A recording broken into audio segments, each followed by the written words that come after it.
Waktu itu aku sedang berlibur di kampung istriku. Kebetulan sejak kami menikah, aku belum pernah sampai ke kampung istriku. Karena sebenarnya hampir semua keluarga istriku, termasuk kedua orang tuanya, sudah pindah ke kota tempat kami tinggal. Meski masih ada beberapa orang dari keluarga istriku yang masih tetap tinggal di kampung halamannya. Ada Tante Dewi, adik kedua dari ibu mertuaku. Kemudian ada juga Pak De Rohim, adik bungsu dari ibu mertuaku. Ibu mertuaku memang punya banyak saudara kandung. Mereka semuanya 7 bersaudara. Dan Pak De Rohim adalah adik bungsunya yang masih belum menikah. Sebenarnya Pak De Rohim masih cukup muda.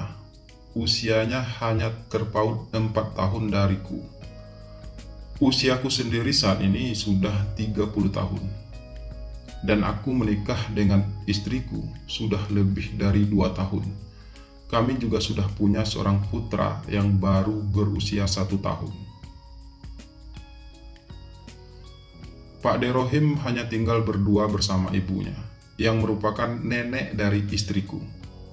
Ayah Pak De Rohim atau kakek dari istriku sudah lama meninggal. Walaupun sudah berusia 34 tahun lebih, Pak De Rohim memang belum menikah, meski ia sudah punya pekerjaan tetap, yakni menjadi seorang perangkat desa di desa tempat ia tinggal. Ia juga punya sawah yang cukup luas, yang merupakan warisan dari almarhum ayahnya. Sebenarnya aku sudah beberapa kali bertemu Pak De Rohim, yaitu saat aku menikah dengan istriku dan juga saat anak pertama kami lahir.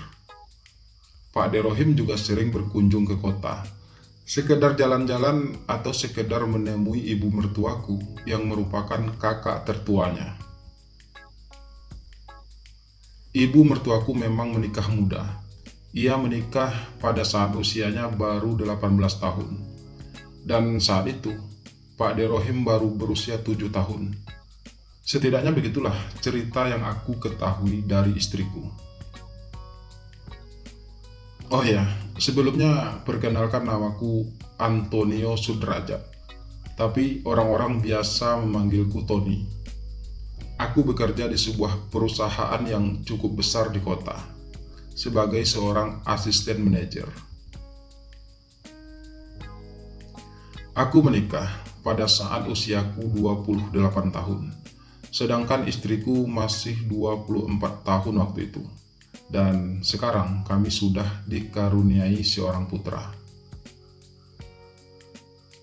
Karena belum pernah menjejakkan kaki di kampung istriku, aku pun menyetujui ketika istriku mengajak aku untuk berlibur di kampung halamannya, yang berjarak kurang lebih 6 jam perjalanan naik mobil dari kota tempat kami tinggal. Kebetulan saat itu, aku memang sedang libur akhir tahun, hanya beberapa hari, 4 hari tepatnya. Kami menginap di rumah Pak De Rohim, yang juga merupakan rumah nenek dari istriku. Rumah itu cukup luas dan juga punya banyak kamar. Kamar paling depan ditempati oleh nenek, sementara Pak De Rohim menempati kamar bagian belakang. Dan kami disediakan kamar yang di tengah-tengah, yaitu antara kamar nenek dan kamar Pak De Rohim. Hari pertama kami datang, kami langsung disambut oleh nenek dan Pak De Rohim dengan gembira. Tentu saja mereka merasa bahagia melihat kedatangan kami, terutama karena putra kami yang masih berusia 1 tahun tersebut. Hari itu, kami juga mengunjungi rumah keluarga istriku yang lain, terutama rumah Tante Dewi yang merupakan adik kedua dari ibu mertuaku.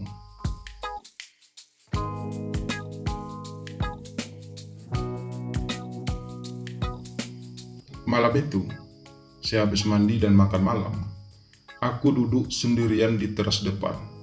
Istri dan anakku dan juga nenek sedang berkunjung ke rumah salah seorang keluarga mereka.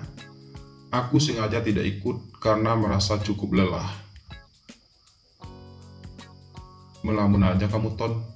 Tiba-tiba, suara Pak De Rohim mengagetkanku. Ia muncul dari balik pintu dengan membawa 2 gelas minuman. Ini aku bawakan kopi biar lebih fresh. Lanjutnya, tanpa pedulikan reaksi keterkejutanku. Sambil ia menaruh kedua gelas kopi tersebut di atas meja yang ada di depanku. Kemudian ia pun duduk di kursi di sampingku. Makasih Pak De, balasku merasa sedikit sungkan. Biar bagaimanapun, aku dan Pak De Rohim tidak begitu dekat. Bahkan kami belum pernah ngobrol berdua seperti ini. Jadi gimana pekerjaannya? Lancar? Tanya Pak De Rohim memulai pembicaraan lagi. Ya, begitulah Pak De. Alhamdulillah lancar. Balasku pelan. Kamu sengaja ambil cuti ya, biar bisa liburan ke sini? Pak De Rohim bertanya lagi. Enggak kok Pak De. Kebetulan perusahaan memang memberi kami libur di setiap akhir tahun. Biasalah menyambut Natal dan Tahun Baru, jelasku. Pak De Rohim terlihat manggut-manggut. Kemudian ia berucap kembali. Jadi malam Tahun Baru nanti kalian masih di sini? Tanyanya. Aku mengangguk ringan. Emang ada perayaan apa kalau Tahun Baru di sini Pak De? Tanyaku sekedar berbasa basi. Nggak ada perayaan khusus sih, tapi biasanya anak-anak muda sini bikin acara api unggun, bakar-bakar, atau sekedar karaokean di lapangan bola desa sampai subuh. Jelas Pak De Rohim, sambil ia mulai menyeruput kopi yang masih sedikit panas tersebut. Wah, seru juga tuh Pak De. Balasku berlagak antusias. Padahal seumur hidup, aku tidak pernah suka yang namanya merayakan malam Tahun Baru. Aku lebih suka nonton film di rumah atau bermain game. Ya, bagi anak-anak muda di sini mungkin itu seru. Tapi saya sejak dulu nggak pernah ikut-ikutan acara tersebut. Saya kurang suka keramaian, ucap Pak De Rohim kemudian. Kali ini aku terdiam. Ternyata Pak De Rohim punya sifat yang hampir sama denganku. Tidak suka keramaian. Untuk selanjutnya, aku mencoba mengalihkan pembicaraan. Aku bertanya banyak hal pada Pak De Rohim, terutama tentang kehidupan masyarakat di desa tersebut. Pak De Rohim ternyata orangnya cukup cerdas dan berwawasan luas. Ia juga punya banyak pengalaman hidup yang ia ceritakan padaku malam itu. Tiba-tiba saja kami menjadi dekat. Keramahan Pak De Rohim membuatku merasa betah mengobrol dengannya. Kami mengobrol cukup lama malam itu. Bahkan saat istriku sudah pulang pun, kami masih terus mengobrol di teras tersebut.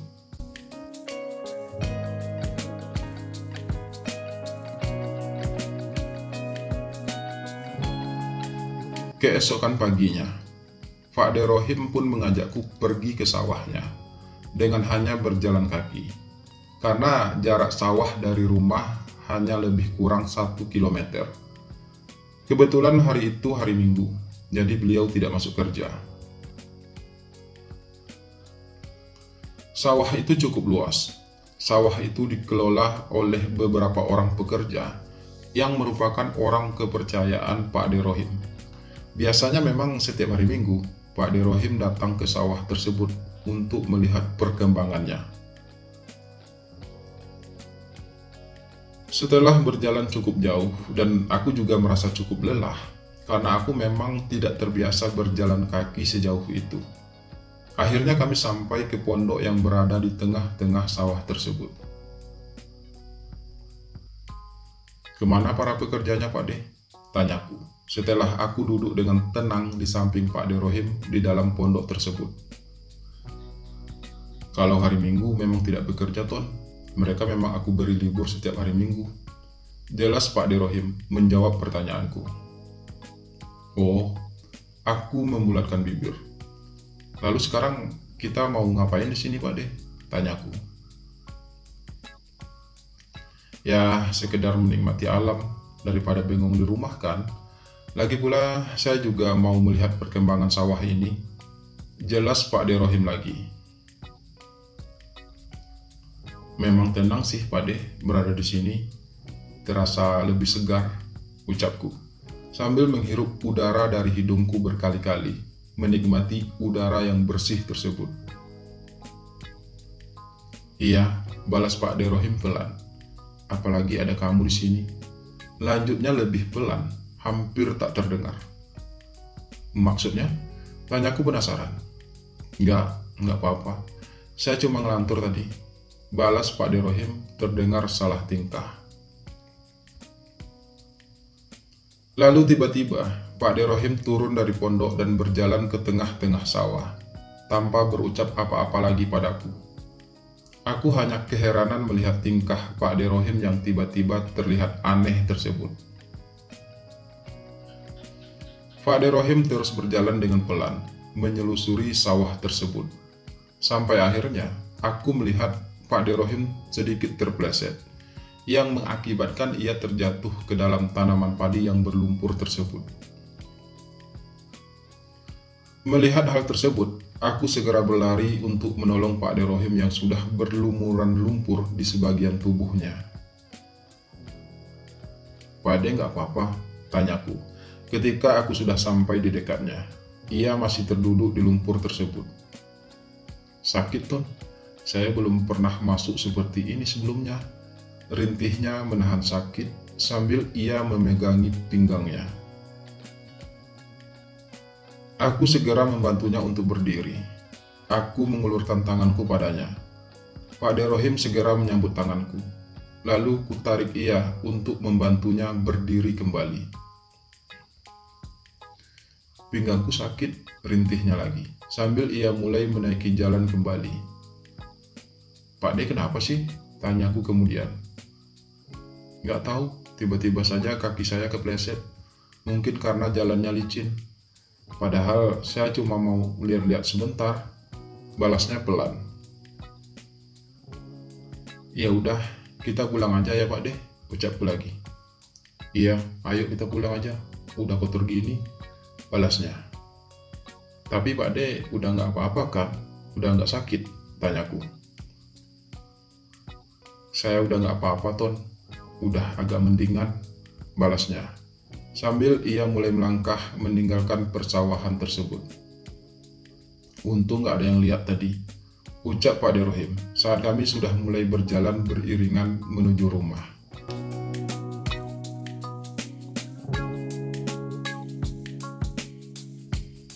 Sore harinya, Pak De Rohim mengajakku pergi jalan-jalan naik motor ke kampung tetangga.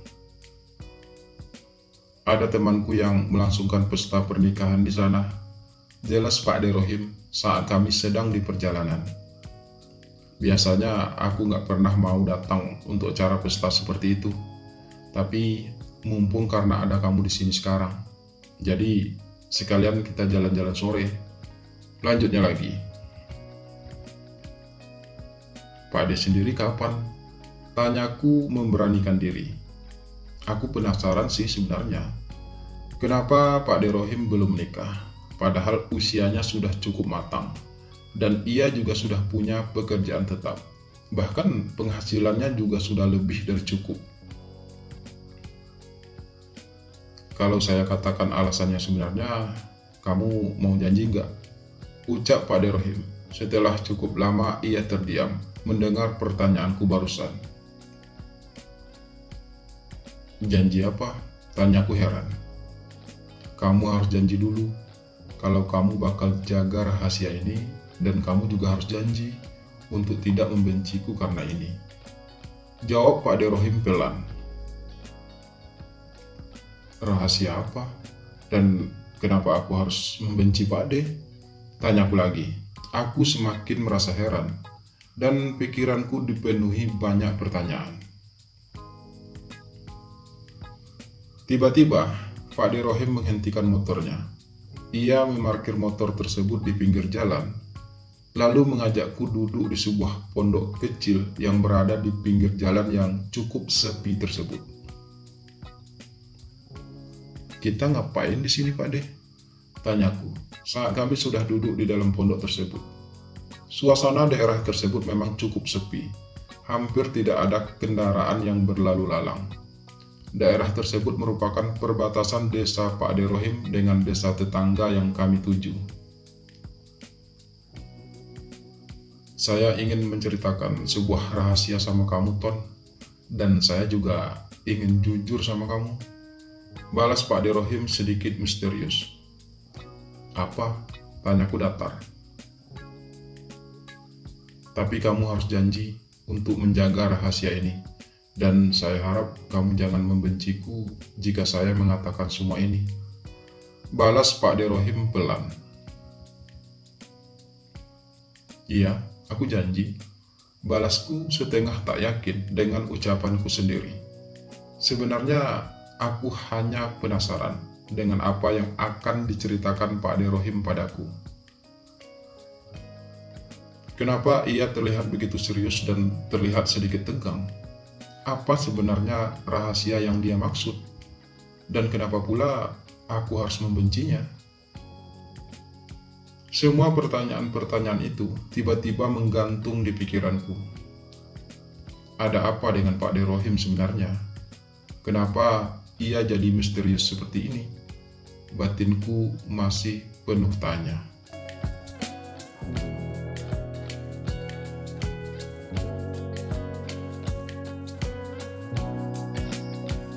Sebenarnya rahasia apa yang ingin Pak De ceritakan padaku?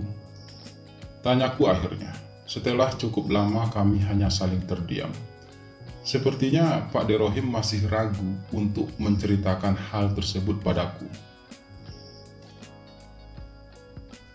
Kamu ingin tahu apa alasanku sebenarnya masih belum menikah sampai saat ini? Pak De Rohim balik bertanya. Jika Pak De bersedia untuk menceritakannya, saya siap mendengarkannya. Dan saya janji, saya tidak akan menceritakan hal tersebut kepada siapapun. Balasku.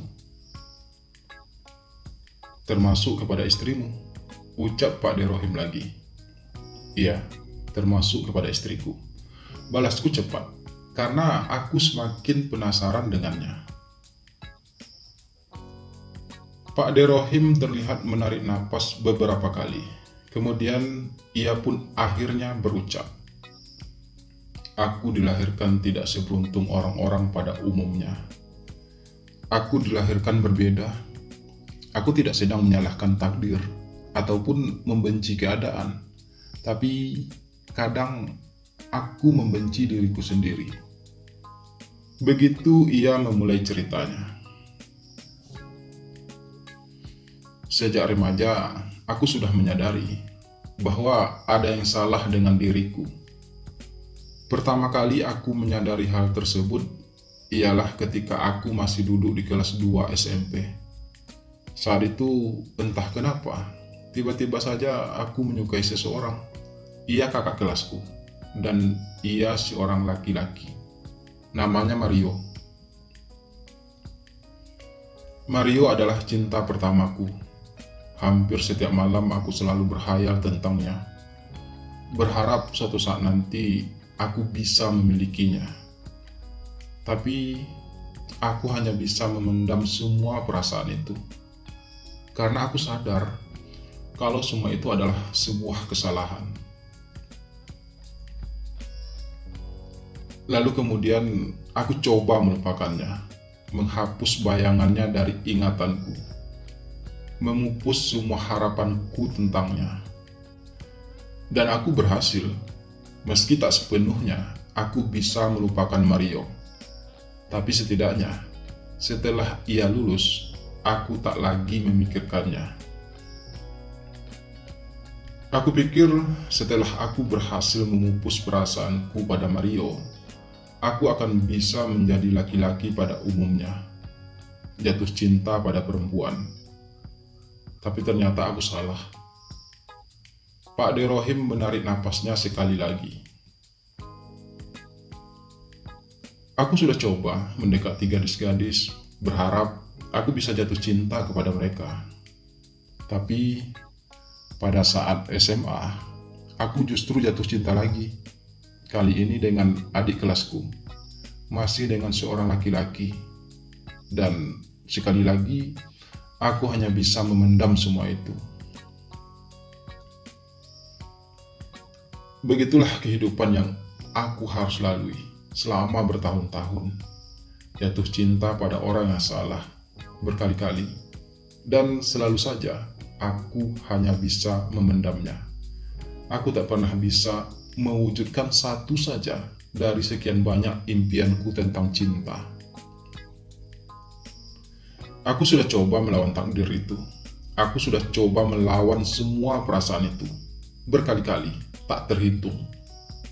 Tapi pada akhirnya, hal itu tetap terus saja terjadi. Semakin aku coba menghindar, semakin aku terjerumus di dalamnya. Akhirnya, aku coba mengikuti arus kehidupan yang sebenarnya tidak aku inginkan. Aku memutuskan untuk masuk ke dunia tersebut. Aku berkenalan dengan beberapa orang laki-laki yang punya selera yang sama denganku, menyukai laki-laki, tentu saja melalui media sosial. Aku nikmati dunia itu, aku tenggelam di dalamnya, dan semakin lama, aku semakin tidak bisa keluar. Bahkan, aku pernah mencoba pacaran serius dengan seorang laki-laki. Tapi akhirnya, hubungan kami kandas. Karena memang hubungan seperti itu tidak akan pernah berujung. Sampai akhirnya aku memutuskan untuk berhenti. Aku fokus pada pekerjaan dan usahaku, melupakan semua harapan tentang sosok seorang laki-laki dalam hidupku. Aku pernah mencoba untuk menikah dengan perempuan pilihan orang tuaku, tapi gagal, karena aku tidak menemukan kebahagiaan di situ. Bertahun-tahun aku hidup dalam kesendirianku, menjaga hatiku agar tidak jatuh cinta lagi. Dan itu berhasil, meski tak sepenuhnya. Sampai akhirnya aku bertemu kamu, Antonio Sudrajat, suami dari ponakanku sendiri. Kali ini Pak De Rohim coba menatapku. Entah mengapa, sejak pertama kali melihat kamu, aku jadi tertarik sama kamu. Aku merasakan jatuh cinta lagi untuk kesekian kalinya. Dan untuk kesekian kalinya juga, aku harus jatuh cinta pada orang yang salah, yaitu kamu, Ton. Itulah mengapa sejak aku mengenal kamu, aku jadi sering jalan-jalan ke kota dengan alasan untuk mengunjungi kakakku. Padahal sebenarnya, aku hanya ingin melihat kamu. Padahal sebelumnya, aku hampir tidak pernah mengunjungi kakakku di kota. Dan jujur saja, aku yang meminta istrimu untuk mengajak kamu liburan di desa ini. Karena aku ingin mengenal kamu lebih dekat, Ton. Dan aku ingin sekali kamu bisa aku miliki. Meski aku sadar, kamu adalah suami dari ponakanku sendiri. Aku juga sadar, kalau kamu itu laki-laki normal, kamu tidak mungkin akan tertarik padaku. Tapi setidaknya, aku ingin kamu tahu, kalau aku sangat mencintai kamu. Aku sayang kamu, Tony. Dan andai kamu tahu, betapa besarnya keinginanku untuk bisa memiliki dirimu. Meski aku hanya akan jadi yang kedua bagimu, aku rela. Pak De Rohim mengakhiri ceritanya dengan sebuah helaan napas berat. Ia tak berani menatapku lagi. Sejak tadi, ia hanya tertunduk. Sementara hari sudah mulai gelap, keremangan senja mulai menyelimuti daerah tersebut. Aku ikut menghela napas berkali-kali. Kejujuran Pak De Rohim barusan benar-benar di luar dugaanku, bahkan hampir di luar nalarku.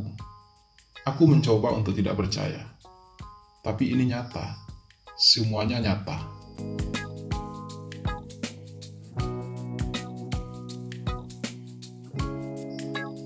Kini setelah kamu tahu semuanya, aku pasrah, Ton. Aku hanya berharap kamu bisa menjaga rahasia ini. Dan aku juga berharap agar kamu tidak membenciku karena ini. Pak De Rohim berucap lagi. Setelah cukup lama, suasana hening tercipta di antara kami.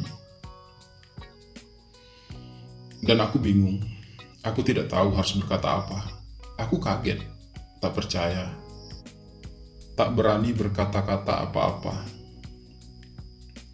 Pak De Rohim adalah paman kandung dari istriku. Dan dia adalah seorang gay. Dan lebih mengejutkannya lagi, dia mencintaiku. Lalu aku harus apa? Apa yang harus aku lakukan?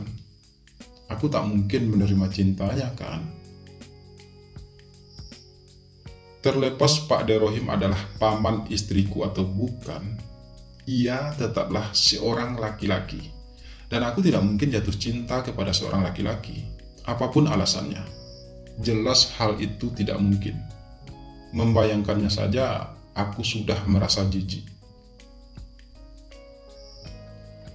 Kalau saja Pak De Rohim bukan paman istriku, mungkin aku sudah pergi meninggalkannya dari tadi. Bahkan mungkin aku sudah menonjoknya berkali-kali, agar dia sadar kalau aku ini laki-laki normal.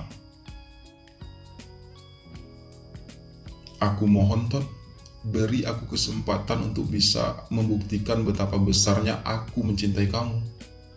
Setidaknya beri aku kesempatan untuk bisa merasakan dari laki-laki yang aku cintai.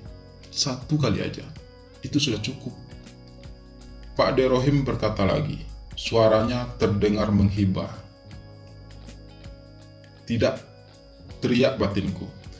Aku tidak mungkin menjatuhkan harga diriku sebagai laki-laki normal hanya untuk menghargai perasaan orang lain, sekalipun itu adalah Pak De Rohim, paman dari istriku.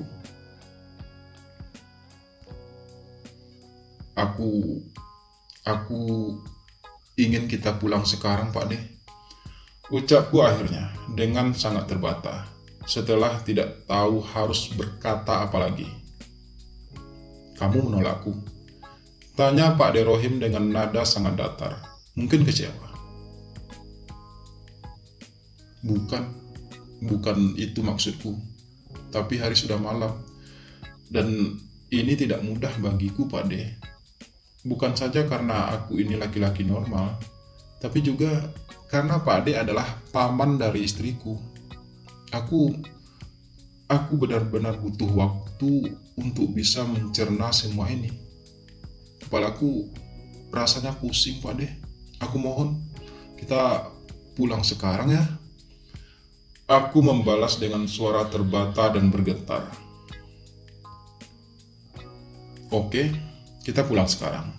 Tapi aku harap aku sudah mendapatkan jawabannya sebelum malam tahun baru.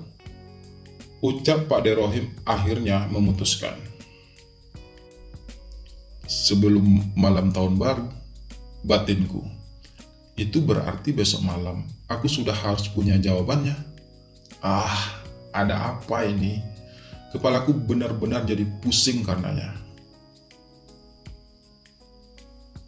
Bagaimana kalau aku menolak?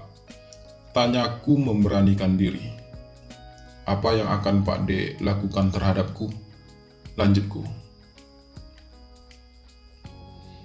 Aku tidak akan pernah berhenti berjuang, Ton, untuk bisa mendapatkan kamu, apapun caranya. Balas Pak De Rohim terdengar tegas. Dan sekali lagi, Aku merasa dunia ini berputar-putar tiba-tiba. Apapun caranya, batinku lagi. Itu berarti Pak Ade Rohim akan tega melakukan apa saja untuk bisa mewujudkan impiannya tentangku.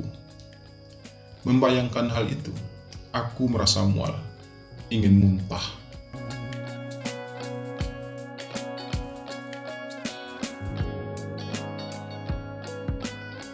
Besok subuh-subuh kita harus pulang ke kota, ucapku pada istriku saat akhirnya aku sampai ke rumah malam itu. Kenapa buru-buru sih mas? Kita udah sepakat kalau kita pulangnya sehabis malam tahun baru. Balas istriku dengan nada sedikit heran. Bos nelpon, katanya besok ada yang harus saya kerjakan. Alasanku berbohong. Tapi bukankah semua karyawan libur? Biasanya juga masuk kerjanya sehabis tahun baru. Kok sekarang tiba-tiba harus masuk kerja? Balas istriku lagi, setengah tak percaya dengan alasanku. Iya, tapi ini ada kerjaan mendadak dan besok sudah harus selesai. Aku nggak mungkin menolak kan? Balasku terus berbohong. Istriku terdiam sesaat. Ia seperti mencoba mencerna setiap ucapanku barusan.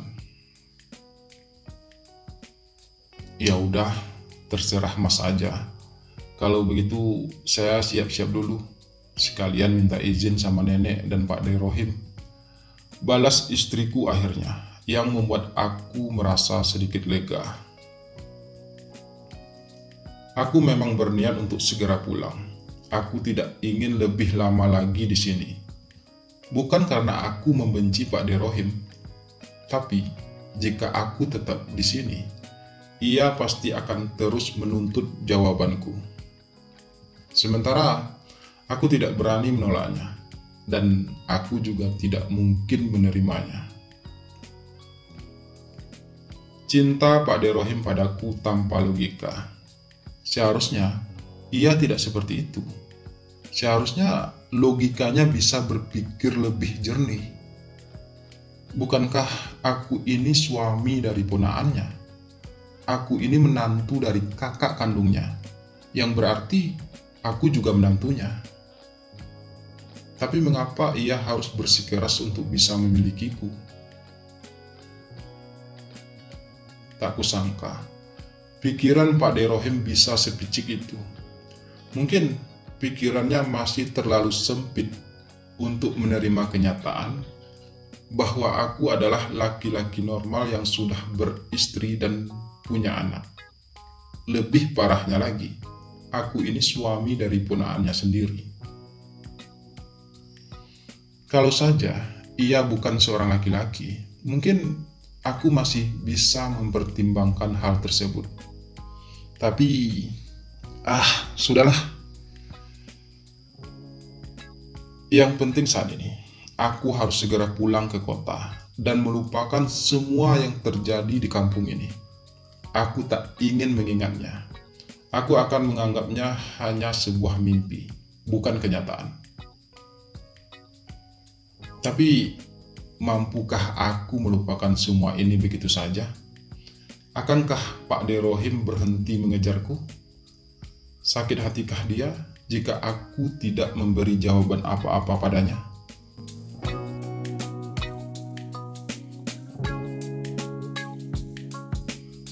Pagi itu, subuh-subuh sekali, kami sudah bersiap-siap untuk pulang. Pak Ade Rohim menatapku dengan tatapan yang tidak bisa aku mengerti. Ia sepertinya tidak rela melepaskan kepergian kami. Sayang sih sebenarnya, kalian harus pulang secepat ini. Padahal nanti malam ada acara makan-makan loh. Kali ini nenek yang berkomentar. Maaf ya nek, tugasku cepat. Tapi kami memang harus segera pulang. Ada kerjaan mendadak dari bos, lanjutku. Iya, tadi malam istrimu udah cerita, tapi sayang aja sih sebenarnya. Balas nenek dengan raut kecewa. Nggak apa-apa, Nek. Besok kalau ada waktu lagi, kami pasti akan kesini lagi kok. Atau nenek ikut kami aja ke kota. Kali ini istriku yang berucap. Kamu kan tahu kalau nenek nggak bisa naik mobil jauh-jauh. Lagi pula, kalau nenek ikut, nanti Pak Demu tinggal sendiri dong. Balas nenek. Ya udah, Nek, kalau begitu kami pamit dulu. Ucapku cepat. Aku hanya ingin segera pergi dari sana. Ya udah, hati-hati ya, balas nenek, sambil ia menciumi anak kami sekali lagi. Lalu dengan segera aku pun masuk ke mobil, diikuti oleh istriku. Kami segera meninggalkan rumah tersebut, diiringi tatapan tidak rela dari nenek dan terutama dari Pak De Rohim. Saya yakin ia pasti sangat kecewa akan keputusanku tersebut. Aku yakin Pak De Rohim tidak percaya dengan alasanku untuk pulang cepat. Ia pasti tahu alasanku yang sebenarnya. Tapi ya sudahlah, apapun yang akan terjadi nantinya, semoga saja aku bisa menghadapinya. Ya, semoga saja.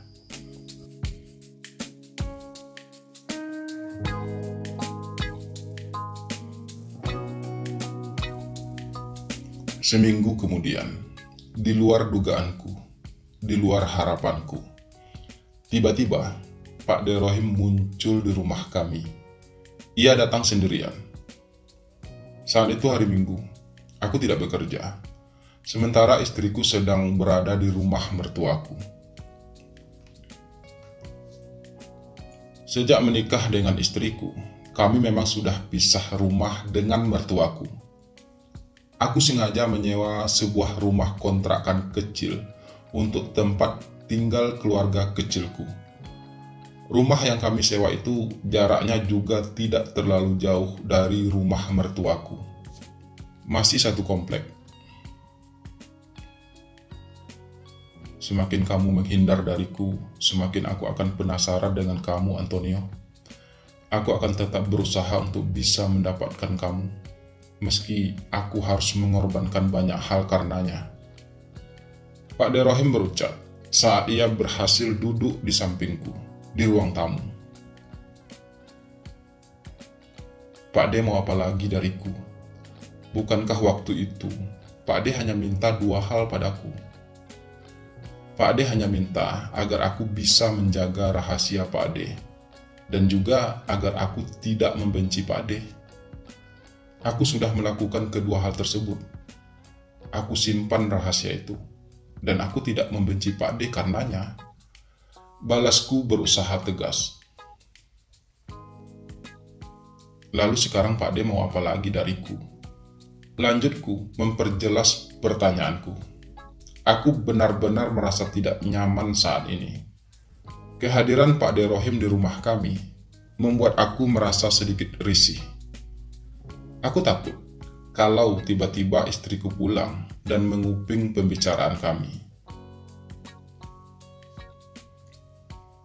Aku mau kamu, Ton. Aku mau kamu lebih dari sekedar orang yang aku kagumi. Aku hanya ingin merasakan dari kamu, Ton. Sekali saja. Setelah itu terserah kamu. Jika kamu tidak merasa nyaman, kita tidak akan pernah mengulanginya lagi. Tapi jika kamu menginginkan hal itu lagi, aku akan selalu ada untuk kamu, Ton. Kapanpun kamu membutuhkannya. Jelas Pak De Rohim kemudian. Tapi aku nggak bisa, Pak De. Aku ini laki-laki normal. Tidak ada sedikit pun rasa tertarikku pada seorang laki-laki. Apalagi Pak De adalah paman istriku. Aku benar-benar tidak bisa melakukan hal tersebut. Membayangkannya saja, aku sudah merasa tidak nyaman. Balasku dengan suara bergetar. Kamu coba aja dulu, Ton. Satu kali. Nanti kamu pasti akan terbiasa dengan semua itu.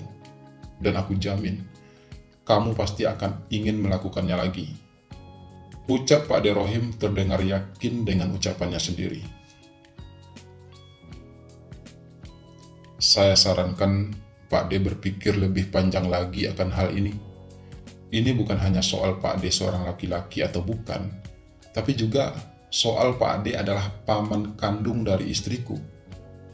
Kenapa Pak D tega dengan ponakan Pak D sendiri? Aku membalas, mencoba menyadarkan tindakan Pak D Rohim yang sudah di luar batas. Sudah saya katakan, saya tidak peduli dengan status kamu, Ton. Saya hanya menginginkan kamu. Saya hanya ingin mewujudkan impian saya tentang kamu.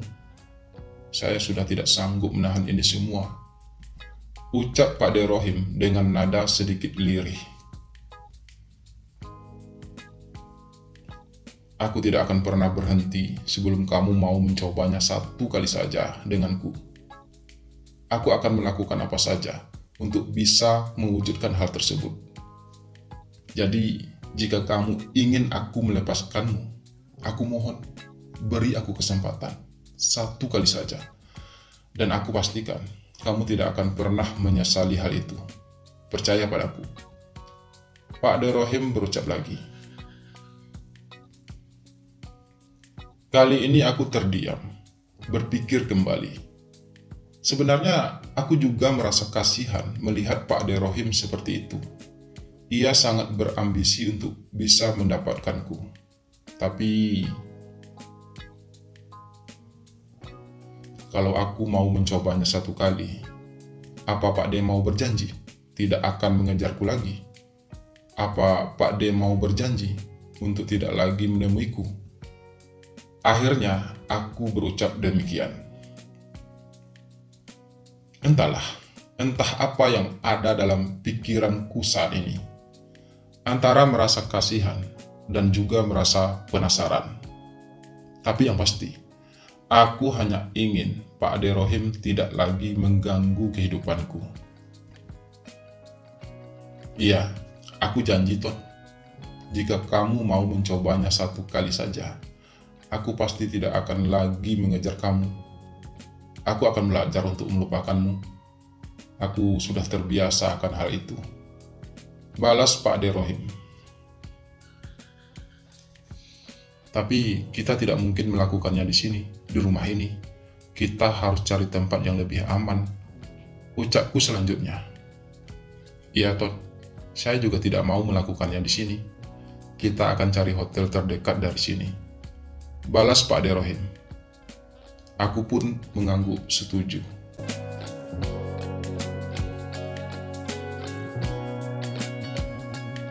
Aku dilahirkan dari seorang ibu yang hidupnya berantakan. Ibuku seorang wanita penghibur. Ia hamil di luar nikah. Ia bahkan tidak tahu siapa yang menghamilinya.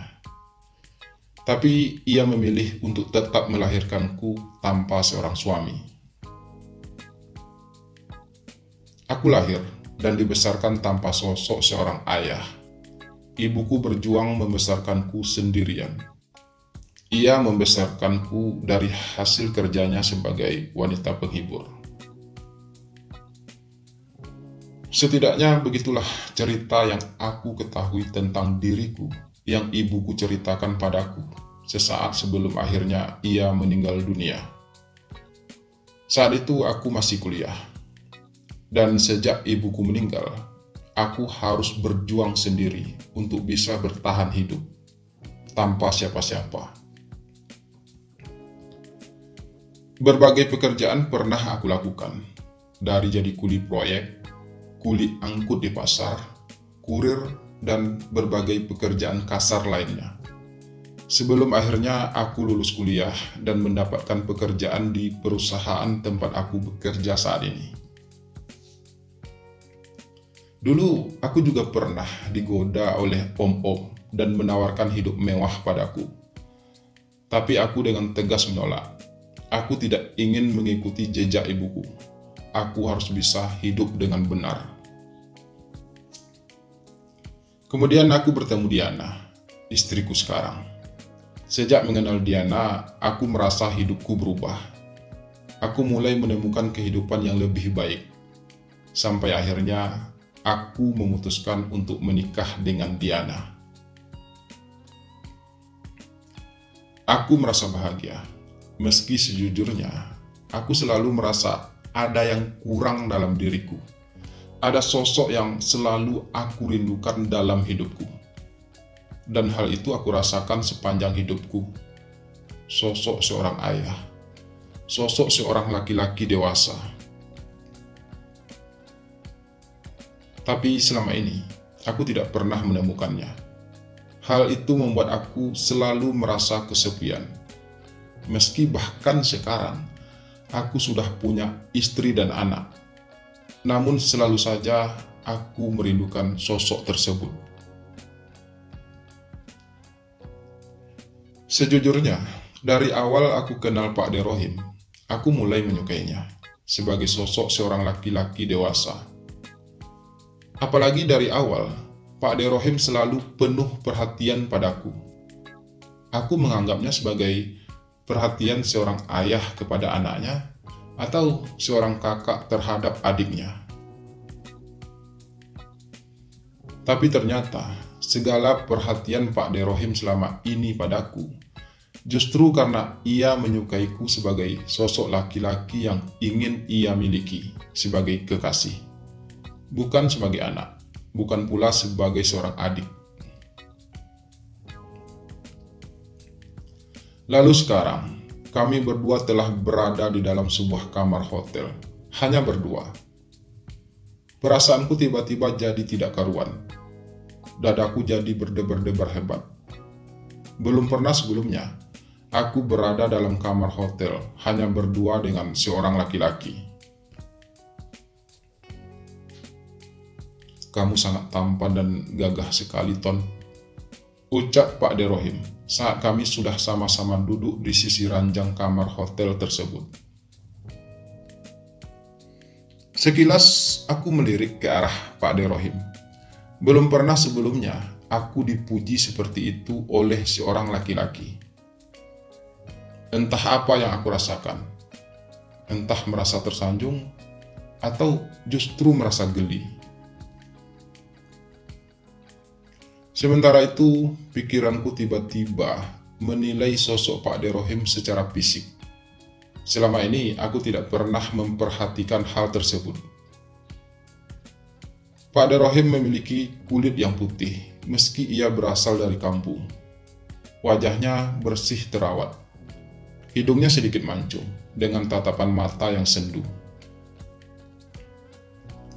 Postur tubuhnya juga proporsional, tidak gemuk, tidak pula kurus.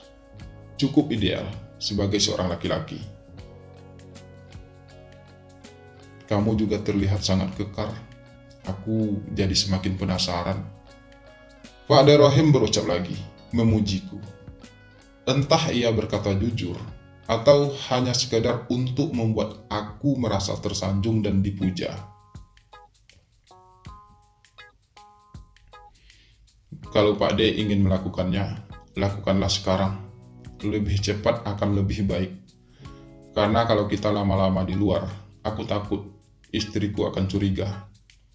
Ucapku akhirnya. Kali ini Pak De Rohim tidak berkata apa-apa lagi. Ia hanya mulai mendekat, semakin dekat. Aku mencoba memejamkan mata, membayangkan sesuatu yang bisa membangkitkan seleraku. Aku masih merasa geli dan jijik. Namun semua sungguh di luar dugaanku. Hal itu ternyata tidak seburuk yang aku takutkan. Bahkan boleh dibilang cukup berkesan. Awalnya aku memang merasa tidak nyaman. Tapi lama-kelamaan, dan karena Pak De Rohim sudah sangat berpengalaman, aku mulai enjoy akan hal itu. Pelan namun pasti, aku pun mulai terhanyut dalam permainan indah yang dilakukan Pak De Rohim padaku. Aku ikuti permainannya, dan aku berusaha memainkan peranku dengan baik. Aku dapat merasakan betapa Pak De Rohim begitu memujaku. Dia memperlakukanku seperti seseorang yang begitu ia sanjung, ia inginkan, dan ia butuhkan. Sampai aku benar-benar merasa sangat terkesan dengan semua itu. benar-benar terkesan. Kesan yang sangat indah, bahkan lebih indah dari yang pernah aku alami sebelumnya. Langkah demi langkah yang kami lakukan untuk menuju puncak tersebut terasa begitu indah. Bahkan ketika aku akhirnya sampai ke puncak tersebut, aku merasa lega, sangat lega. Rasa itu begitu sempurna. Inikah sosok yang aku rindukan selama ini? Batinku penuh tanya.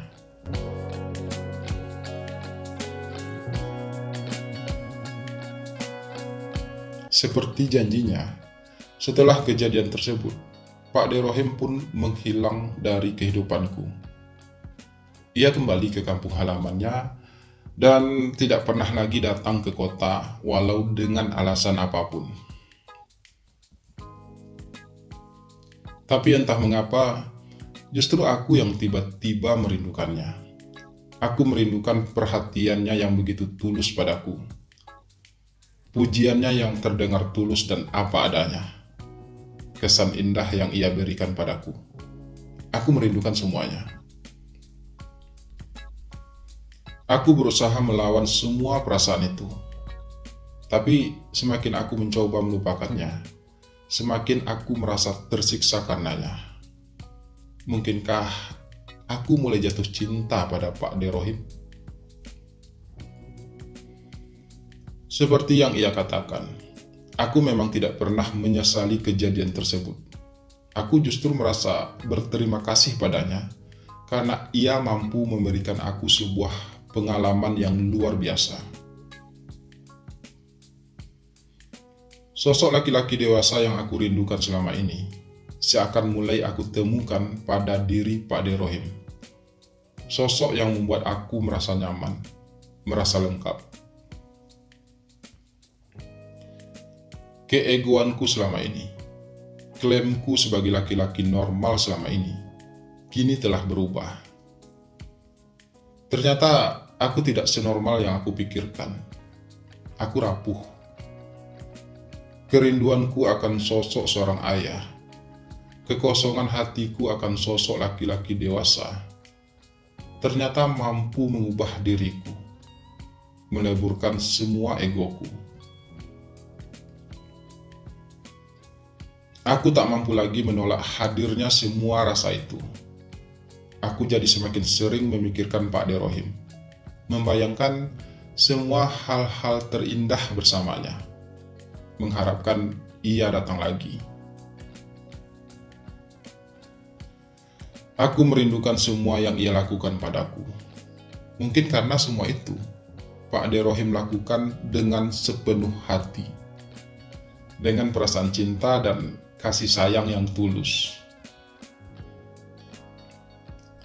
Kini aku tidak bisa berbuat apa-apa lagi.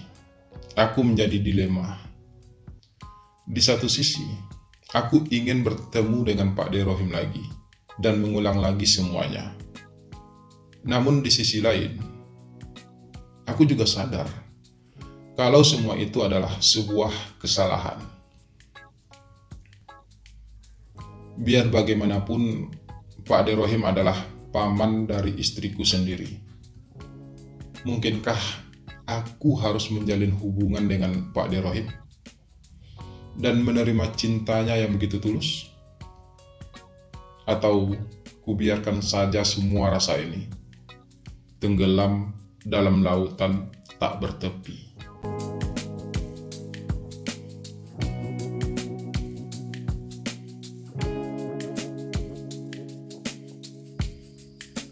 Minggu ini kita weekend di kampung nenek ya. Ucapku pada istriku pada suatu hari. Tumben Mas ngajak weekend ke kampung nenek. Biasanya saya ajak nggak pernah mau. Balas istriku sedikit heran. Saya kangen sama nenek.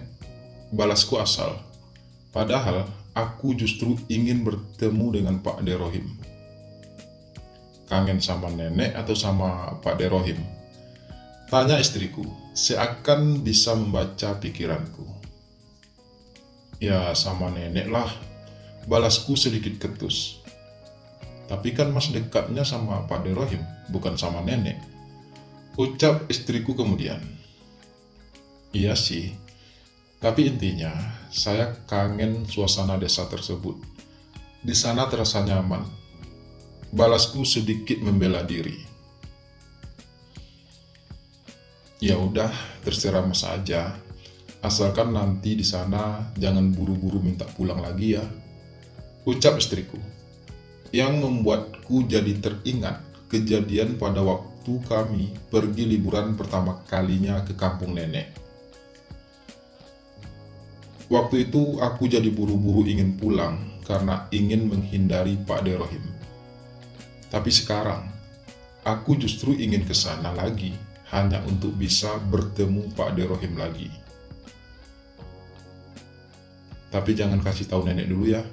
Kita bikin kejutan aja buat mereka, ucapku kemudian. Oke, balas istriku singkat.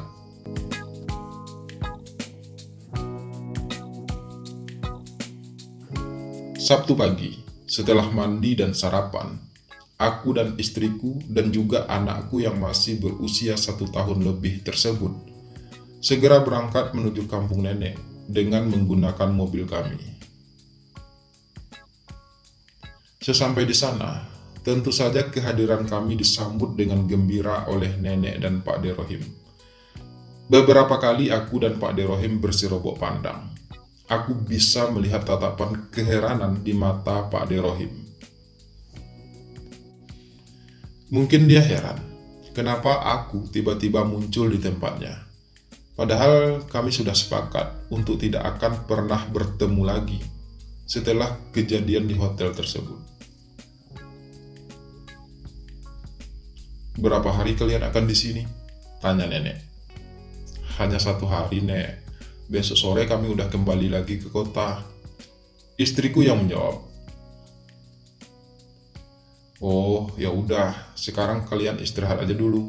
Nanti nenek masakin masakan kesukaan kamu ya, ucap nenek pada istriku. Lalu kemudian, istriku dan nenek membawa anak kami ke dalam kamar untuk beristirahat. Sementara aku dan Pak De Rohim saling mematung di ruang tengah.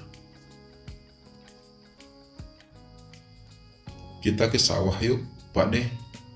Ajakku akhirnya, setelah cukup lama kami hanya saling terdiam. Oke, jawab Pak De Rohim sambil mengangguk setuju. Lalu dengan hampir bersamaan, kami pun segera berdiri dan mulai melangkah keluar rumah untuk menuju sawah Pak De Rohim yang berada di ujung kampung. Selama di perjalanan, aku dan Pak De Rohim hampir tak berbicara sepatah kata pun. Tiba-tiba kami kehilangan keakraban kami selama ini. Perasaanku sendiri pun menjadi tak karuan. Aku benar-benar tidak tahu harus berbicara apa pada Pak De Rohim saat ini. Sesampai di sana, kami pun duduk saling berdampingan di pondok yang berada di tengah-tengah sawah tersebut. Beberapa orang petani masih terlihat bekerja di sawah tersebut. Tapi kemudian, Pak De Rohim pun segera menyuruh mereka untuk pulang.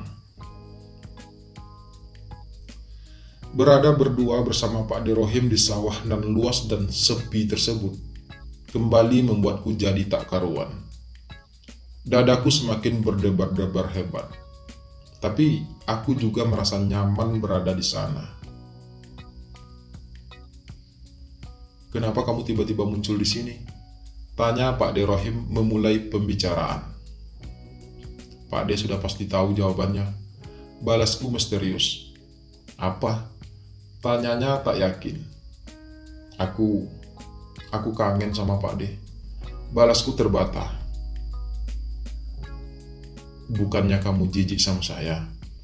Ucap Pak De Rohim tajam. Itu sebelum Pak De memberi saya kesan yang indah. Balasku.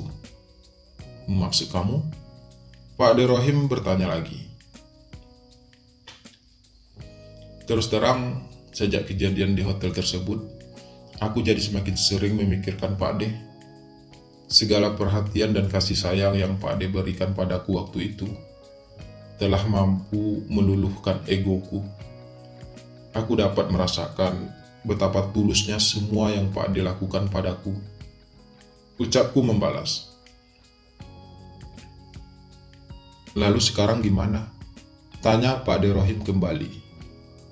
Sekarang aku hanya ingin jujur sama Pak Ade. Aku ingin Pak Ade tahu kalau aku telah jatuh cinta sama Pak Ade. Aku ingin kita menjalin hubungan yang lebih seperti yang Pak Ade tawarkan padaku waktu itu. Balasku lagi. Kamu yakin? Tanya Pak Ade Rohim. Saya yakin Pak Ade. Saya sudah memikirkan hal ini selama berhari-hari. Balasku yakin. Ya udah, berarti mulai sekarang kita pacaran. Ucap Pak Ade Rohim sedikit bertanya. Iya Pak Ade, balasku pelan. Tapi Pak Ade kan tahu bagaimana status saya saat ini. Jadi kita harus tetap hati-hati. Lanjutku. Kalau soal itu kamu tenang aja. Nggak bakal ada yang akan curiga dengan kedekatan kita. Balas Pak Ade Rohim terdengar cukup yakin. Lalu untuk beberapa saat, kami pun hanya saling terdiam. Hanya mata kami yang saling tatap, penuh arti. Tiba-tiba saja, Pak Ade Rohim terlihat sangat tampan di mataku. Aku semakin mengagumi sosoknya. Spontan, aku meraih jemari Pak Ade Rohim, kemudian menggenggamnya erat. Aku sayang sama Pak Ade, ucapku pelan. Aku juga sayang sama kamu, Antonio. Balas Pak Ade Rohim penuh perasaan. Lalu dengan perlahan, wajah kami pun kian saling mendekat. Yakin kita akan melakukannya di sini? Tanyaku tiba-tiba, sesaat sebelum wajah kami benar-benar tidak berjarak. Iya, balas Pak Ade Rohim ringan. Udah, kamu tenang aja. Di sini aman kok. Nggak bakal ada orang yang akan datang ke sini. Lanjutnya, berusaha meyakinkanku. Jadi, ceritanya kita outdoor nih. Tanyaku sedikit menggodanya. Iya, lebih baik di sini daripada di rumah. Lebih bahaya lagi kan? Balas Pak Ade Rohim. Aku pun mengangguk setuju. Dan begitulah, dengan disaksikan padi-padi yang mulai menguning di tengah-tengah sawah tersebut, dan diiringi semilir angin sepoi-sepoi nan menyejukkan, kami pun memulai sebuah pendakian. Sebuah pendakian yang terjal untuk menuju puncak tertinggi, yang menyatukan dua hati yang telah saling jatuh cinta. Kami merasa saling terikat, dan tak ingin saling melepaskan. Dan aku merasa sangat bahagia dengan semua itu. Semuanya terasa sangat indah, benar-benar indah.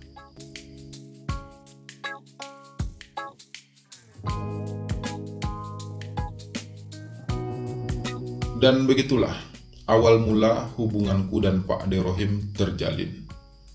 Semakin lama kami semakin terlena dengan hubungan tersebut. Hampir setiap minggu, Pak Ade Rohim datang ke kota untuk bertemu denganku. Kami selalu punya tempat untuk saling melepas rindu. Hal itu terus terjadi selama berbulan-bulan, hingga hampir 2 tahun. Bahkan saat libur akhir tahun dan juga libur lebaran, aku selalu mengajak istriku untuk berliburan di kampung Pak Ade Rohim. Kami lebih banyak menghabiskan waktu berdua pada saat-saat liburan seperti itu. Hingga pada suatu ketika, saat itu sudah lebih dari 2 tahun hubungan kami berjalan dengan indah. Saya harus segera menikah, Ton, ucap Pak De Rohim saat kami bertemu di sebuah hotel. Menikah? Tanyaku tercekat. Iya, ibuku ingin aku segera menikah. Itu adalah permintaan terakhirnya. Dan aku sudah tidak punya alasan lagi untuk menolak. Balas Pak De Rohim pelan. Lalu, Pak De akan menikah dengan siapa? Tanyaku ingin tahu. Seorang perempuan pilihan ibuku. Dia gadis dari kampung sebelah. Sudah cukup berumur, tapi masih cukup muda jika dibandingkan dengan umurku saat ini. Balas Pak De Rohim menjelaskan. Lalu bagaimana dengan hubungan kita? Tanyaku lagi. Semua terserah kamu, Ton. Aku gak bisa memaksa kamu untuk tetap bersamaku. Apalagi jika aku sudah menikah nantinya. Tapi, jika kamu tetap ingin bersamaku, seperti apapun keadaannya, aku juga siap untuk hal tersebut. Balas Pak De Rohim. Sebenarnya, aku tidak masalah kalau Pak De akan menikah, karena memang begitulah seharusnya. Apalagi sejak awal hubungan kita, aku juga sudah menikah dan punya anak. Aku juga gak mau dianggap sebagai laki-laki egois jika aku bersikeras untuk melarang Pak Ade menikah. Sementara aku sendiri juga sudah menikah. Tapi rasanya hubungan kita akan semakin sulit jika Pak Ade sudah menikah nantinya. Pasti kita akan semakin jarang bertemu, akan semakin banyak hati yang harus kita jaga. Kita juga tidak mungkin selamanya akan aman menjalani semua itu. Jadi aku pikir kalau Pak D memang harus menikah, mungkin akan lebih baik jika kita sudahi saja semuanya. Kita akhiri saja hubungan kita ini sebelum semuanya jadi semakin terlambat. Karena dari awal kita juga sama-sama tahu kalau hubungan kita adalah sebuah kesalahan. Ucapku panjang lebar. Jika menurutmu itu adalah yang terbaik, aku akan coba untuk ikhlas melepaskanmu, Ton. Mungkin memang sudah saatnya hubungan kita harus berakhir. Seperti katamu tadi, hubungan kita adalah sebuah kesalahan, dan kita tidak mungkin selamanya hidup dalam kesalahan tersebut, meski kita saling mencintai. Balas Pak De Rohim terdengar lirih. Jujur saja, sampai saat ini, aku masih sangat mencintai Pak De. Tapi, sepertinya realita tidak mungkin lagi bisa kita lawan. Sudah saatnya kita harus bertindak lebih dewasa lagi. Kita harus merelakan hati kita terluka demi membahagiakan orang-orang yang menyayangi kita. Ucapku kemudian. Lalu aku dan Pak De Rohim pun saling tatap, saling tersenyum kecut, mencoba saling memahami perihnya luka yang sama-sama kami rasakan saat ini.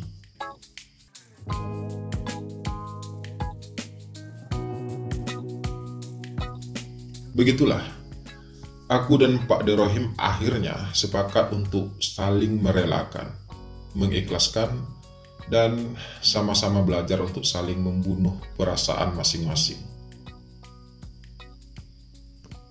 Tidak mudah memang, tapi kami harus mencobanya. Memupus perasaan cinta kepada orang yang paling kita cintai adalah hal tersulit dalam hidup ini. Tapi kami harus melakukannya demi kebahagiaan orang-orang di sekeliling kami. Pak De Rohim akhirnya menikah, diiringi sorak gembira para keluarga. Mereka memang sudah sangat lama menginginkan Pak De Rohim menikah. Dan kini mereka semua bisa menyaksikan hal tersebut. Terutama nenek. Di usianya yang sudah sangat tua, beliau akhirnya bisa menyaksikan pernikahan anak bungsunya. Tapi entah mengapa, hatiku terasa sakit menyadari hal tersebut. Aku masih belum bisa rela melepaskan Pak De Rohim bersama orang lain. Hatiku merasa hancur. Aku kecewa. Tak akan mudah bagiku untuk melupakan semua kenangan indahku bersama Pak De Rohim. Semuanya terlalu indah. Aku tak akan pernah mampu untuk melupakannya. Dan aku yakin, hal itu juga yang Pak De Rohim rasakan. Tapi sekali lagi, kami harus bisa untuk saling mengikhlaskan. Dan aku menanamkan dalam hatiku bahwa Pak De Rohim adalah hal terindah yang pernah terjadi dalam perjalanan hidupku. Semoga saja aku bisa mengikhlaskannya. Semoga saja aku bisa menganggapnya hanya sebagai paman dari istriku. Ya, semoga saja.